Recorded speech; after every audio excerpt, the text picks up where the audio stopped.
I am so pleased to welcome our guest to the community tonight, and particularly as we are closing down the year. Anne and I have known each other since 2014.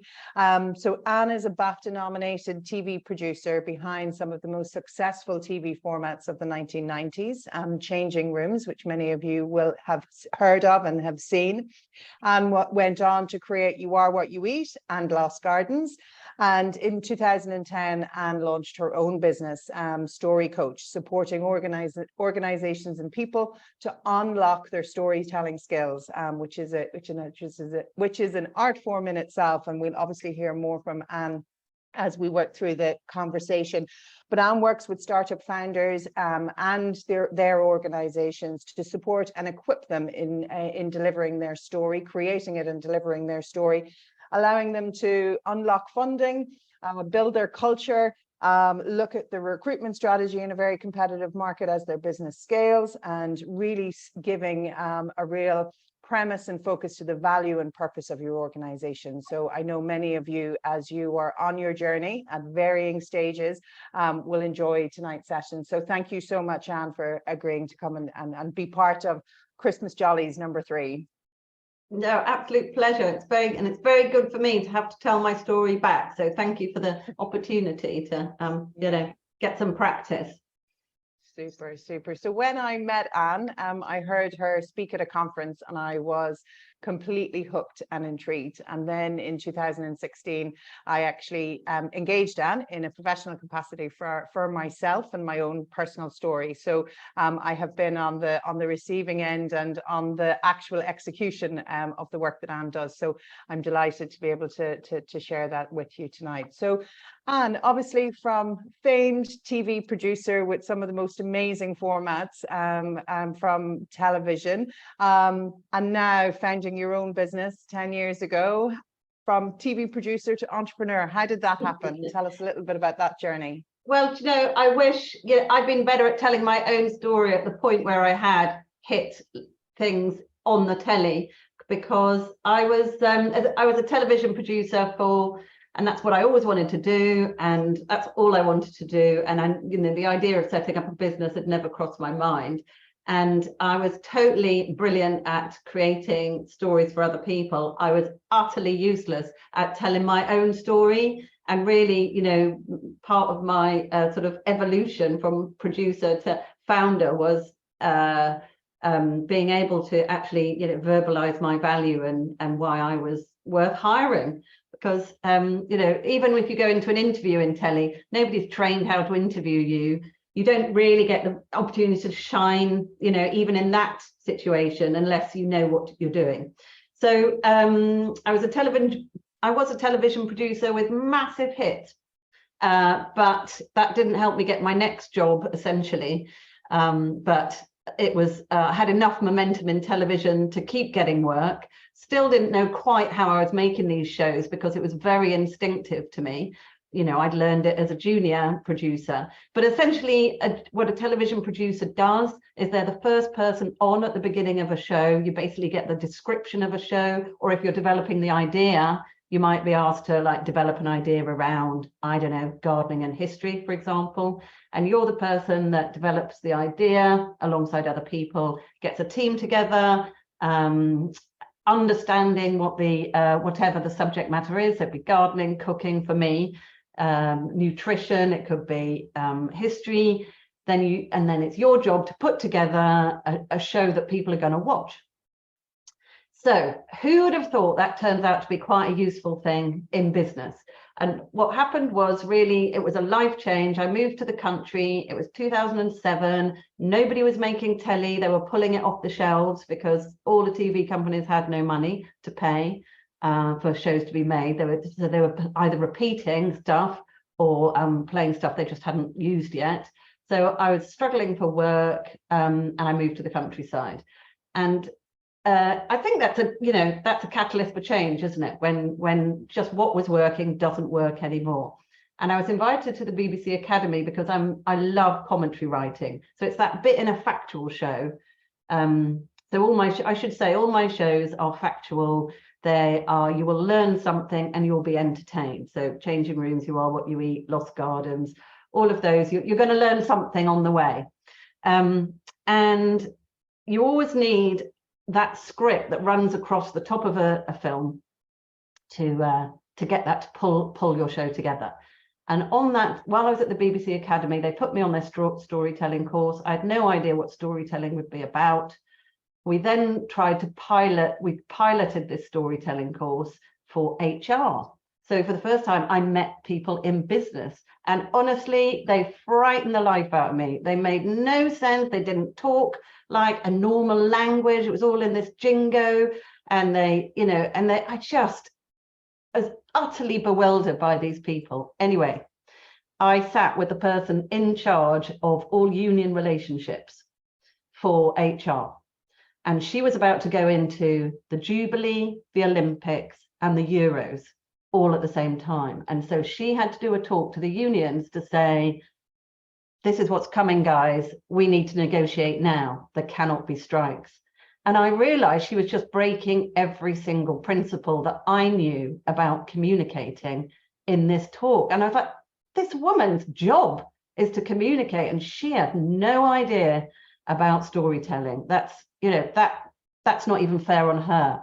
And at that point, that's when I decided I didn't want to make shows anymore. I wanted to be in control of what I was doing, my own diary. And I wanted to take this skill out into a community that basically had no training and was being exposed because they didn't have the things that story producers know. Fantastic. And in understanding that transition for yourself, Anne, it would be great to understand why, obviously from your background and obviously your TV production days, you obviously are incredibly passionate about the art of storytelling. But can you just give us an overview of why you think it's important and what value you think it can deliver to the startup and actually the founder? Yeah. So I didn't know I was really passionate about storytelling. I thought I was passionate about television and I suppose sharing ideas and changing people's way of thinking through telly. So it was only when I did that storytelling course I found out I had been using this repeatable model, and I've been using it again and again instinctively. And it turned out you could apply the same rules to loads of different things, and that's storytelling. So, very late in the day, I'd made all my hit shows before I discovered storytelling was even a thing. But why it's so important is we are not trained to think like storytellers. We can be storytellers instinctively when we tell a story one-to-one. When we're a founder particularly, and I know this from my own experience, we're very close to the detail, we're passionate about the detail, and we get so lost in the detail that we stop thinking about our audience. Because when you communicate a story, you craft something perfectly to engage your audience, get them imagining things, and take them on a journey that takes them to where you want them to be. Okay, and that is so different. So rather than you sharing your vision, which is lovely, but your audience can't see themselves in your vision, what they need is the story of your vision that they fit into. And storytelling is the thing that makes the switch from it being broadcast to being storytelling, to being audience focused. So it's essential. And I run these story build days.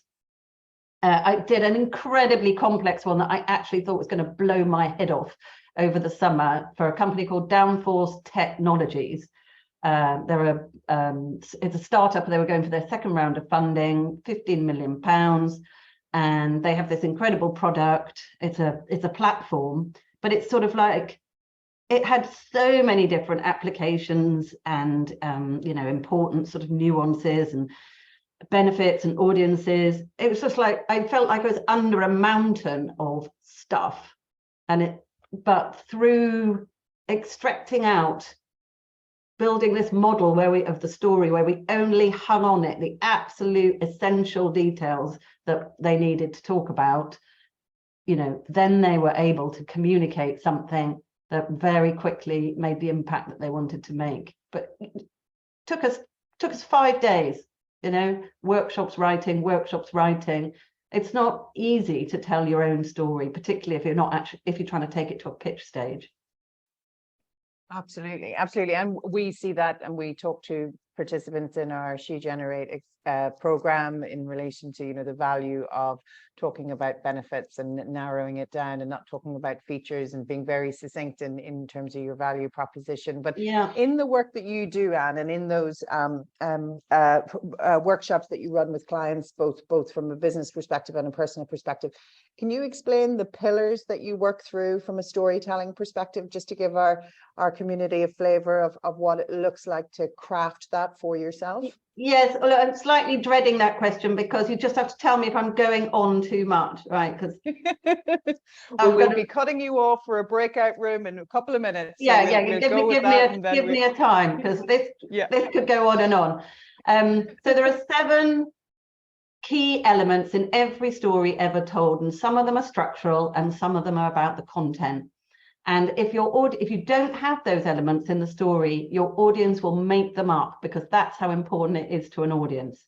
Okay, and there's a few of them that really do important things in terms of your audience's brain.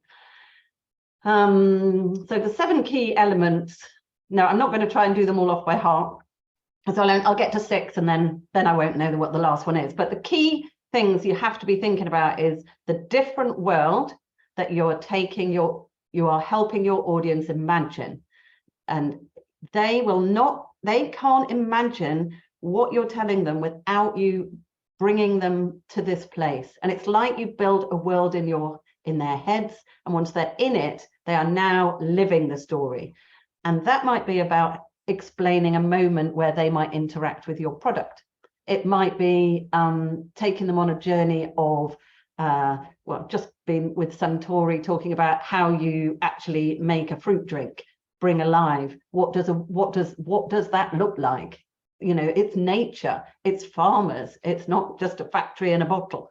So the different world is really important. What does it look like? What does it feel like? What does it taste like? What does it smell like? These are all things that are going to help your audience's brain start to imagine and remember what you're telling them. Then the point of view. So the main character gathers the vision of the story, and in the purposes of sort of building a pitch, you're asking yourself, okay, what is the point of view that most interests my audience? It's their own point of view. What point of view am I telling this story from? Is it? And I know that sounds like it would be obvious, but it's not. If you actually ask yourself, what are they really interested in? You might find, as I did with Downforce Tech, that there's whole chunks of the story just drop away, because, you know, that's not in their top 3 things they're interested in. Jeopardy. What's at risk? What's at stake? Why does it matter? You know, you can't tell a good news story because people know that's not real life. So you have to, and that's not meaning that you're going to frighten people. It means you have to connect with what's important about what you're selling, and what's the difference if you don't take on board whatever the recommendation is. Strong start. So are you starting with, hello, I'm here to tell you all about things that really interest me? I mean, obviously it won't be that line, but I've heard a million lines that sound a bit like that. You want to create appetite in that first line. You want to signal that you are posing a question that they want to know the answer to, which creates a transaction between you and your audience right from the start, and shows that you're crafting it for them, not anybody else. Story driver. Where is the story? Where's the energy from this story coming from? Every story has a driver, and actually it has a bit at the front and it's driving somewhere. You have to count me down. You have to count me down, Denise. You're doing okay. So, for example, a murder story that has the driver at the beginning, because the murder happens, all the story comes out from that point. Your founder story. What is the story driver? What was the point that kicked off your story? And can you, when it's appropriate, can you bring that moment alive when you talk about it, so people can imagine it in their own heads? And it can be incredibly difficult to pin people down on that. But that if you can talk about a moment rather than a broad time, that's much easier to imagine. But also, you know, the other end is the Indiana Jones and the Temple of Doom type story driver, or a love story where everything is driving to that end point. That's where the story is going to. So you will have that bit of your story as well. Where is the end point? To be honest, I'm not sure I've got an end point in my story. I'll confess that now. But as a founder, you guys should have, where is your story going to in the end? Then there's generous delivery, which particularly matters if you're in one of those presentations and people have had 6 others that day. How are you going to bring the story alive, make it really engaging and delightful? You know, what can you throw at that? Is it visual? Is it humor? You know, is it a sort of change in pace? But somehow when we tell a story, we'll literally use our whole body and our eyes and our face, because we're working very hard. Have we worked hard enough to make it delightful for our audience? Super.